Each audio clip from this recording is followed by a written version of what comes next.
Bagaimana kabarnya anak-anak? Mudah-mudahan semua anak-anak yang solih dan solihah dalam keadaan sehat walafiat dan juga tetap semangat belajar di rumahnya. Sebelum kita mulai belajar, alangkah baiknya kita membaca doa sebelum belajar terlebih dahulu. Semuanya ikutin ya. Kita akan berdoa sebelum belajar. Bismillahirrahmanirrahim. Allahumma aftah lana hikmataka wansur alaina rahmataka min khazaini rahmatika ya arhamar rahimin. Rabbi zidni ilman warzuqni fahman. Allahumma la sahla illa ma ja'altahu sahla wa anta taj'alul khazna idza syi'ta sahla. Amin. Baik anak-anak, hari ini kita akan belajar masih di pembelajaran 4, yaitu mengenai akhlak terpuji, menghindari sifat sombong. Di pekan yang lalu kita sudah belajar pengertian sombong, dan sekarang kita akan menyebutkan contoh orang yang tidak sombong agar anak-anak mampu menghindari sifat sombong tersebut dan juga meneladani akhlak yang tidak berbuat sombong.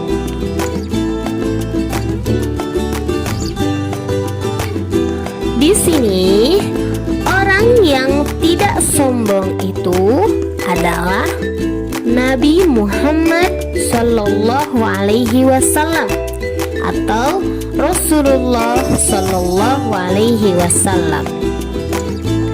Rasulullah Muhammad Sallallahu Alaihi Wasallam adalah suri teladan yang baik, atau dalam bahasa Arab itu disebut uswatun hasanah, teladan yang baik bagi orang yang mengharapkan rahmat Allah Subhanahu wa Ta'ala dan kedatangan hari kiamat serta banyak berzikir.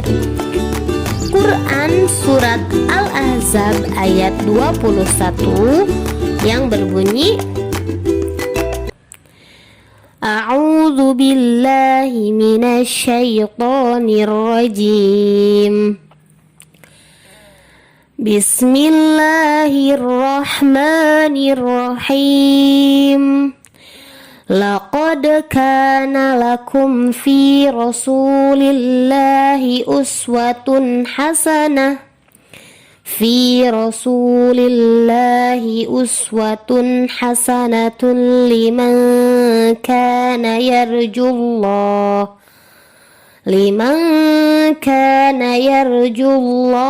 wal yawmal akhir wa dzakarallaha katsira.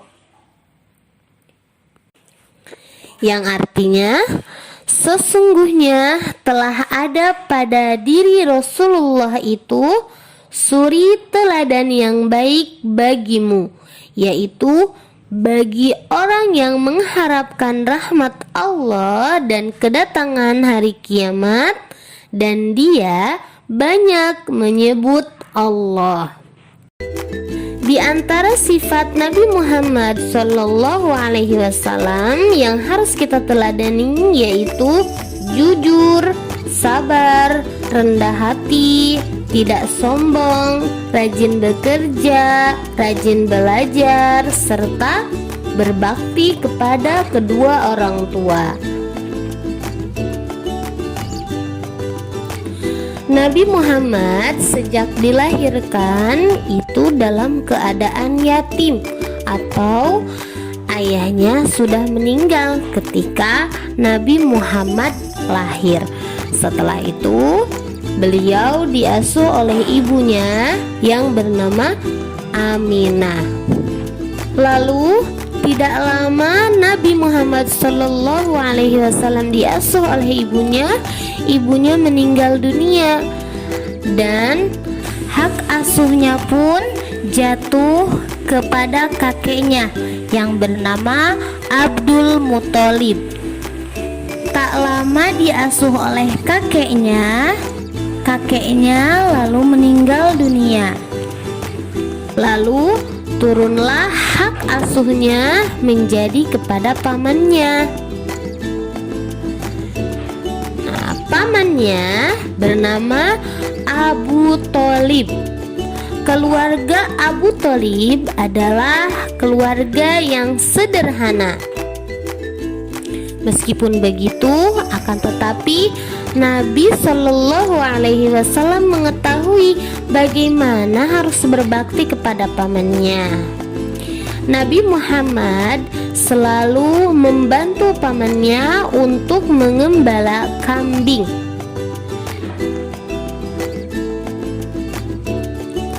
Beliau bekerja dengan rajin, sabar, dan jujur, sehingga masyarakat melihat kebaikan akhlaknya Nabi Muhammad. Kemudian masyarakat pun percaya kepada Nabi Muhammad dan akhirnya masyarakat memberi gelar kepada beliau dengan sebutan Al-Amin. Al-Amin artinya dapat dipercaya. Jadi karena Nabi Muhammad mendapat gelar Al-Amin itu yang artinya dapat dipercaya, jadi banyak orang-orang yang meminta Nabi Muhammad untuk mengembalakan kambingnya. Lalu Nabi pun dengan mengembala kambing, beliau pun dapat upah. Akan tetapi meskipun Nabi Muhammad itu digelari dengan nama Al-Amin dan juga orang-orang itu sudah sangat percaya dengan beliau, akan tetapi beliau itu tidak merasa sombong dan juga tidak merasa lebih hebat daripada orang lain. Nabi Muhammad tetap menjadi anak yang sederhana walaupun tinggal bersama pamannya. Beliau tidak bergantung kepada pamannya dan hidup mandiri. Dengan hidup mandiri tersebut, Nabi Muhammad itu menjadi orang yang tabah dan juga kuat. Tidak hanya mengembala kambing saja, Nabi Muhammad juga mengikuti pamannya dalam berdagang sehingga sampai beliau dipercaya dalam berdagang. Beliau itu dalam perdagangan selalu amanah, jujur dalam perkataannya, kemudian terpercaya dalam timbangan, sehingga banyak orang yang suka dan banyak orang yang senang berniaga dengan beliau, sehingga beliau itu banyak disukai teman-temannya meskipun temannya itu baru kenal dengan beliau. Karena beliau itu berakhlak mulia dan juga tidak sombong. Orang yang memiliki sifat sombong itu akan berakibat buruk bagi dirinya yang melakukan. Banyak sekali ya keburukan bagi orang-orang yang memiliki sifat sombong. Nah, di antaranya orang yang sombong itu pasti akan dijauhi teman-temannya, dan juga orang yang sombong juga akan masuk neraka. Oleh karena itu, kita harus menghindari sifat sombong tersebut. Nah, di antara cara menghindari sifat sombong adalah 1. Meneladani Nabi Muhammad Sallallahu Alaihi Wasallam. Yang kedua, mau menerima nasihat kebenaran. Yang ketiga, amanah atau jujur dan benar-benar dapat dipercaya. Yang keempat, tidak merasa lebih hebat daripada orang lain. Yang kelima, tidak suka merendahkan ataupun menghina orang lain. Yang keenam, tidak memakai sesuatu yang sangat berlebihan. Yang ketujuh, suka membantu atau menolong orang lain. Nah, itulah di antara cara-cara menghindari sifat sombong. Alhamdulillah, hari ini kita telah mempelajari tentang cara menghindari sifat sombong dan juga meneladani akhlak seseorang yang tidak berbuat sombong, yaitu siapa? Ya, Nabi Muhammad Sallallahu Alaihi Wasallam. Banyak sekali ya anak-anak cara-cara untuk menghindari sifat sombong tersebut. Mudah-mudahan kita menjadi anak yang salih dan salihah, yang benar-benar bisa meneladani akhlak yang terpuji dan bisa meneladani suri tauladan kita, yakni Nabi Muhammad Sallallahu Alaihi Wasallam. Karena akhlak beliau itu sangat indah, sangat bagus.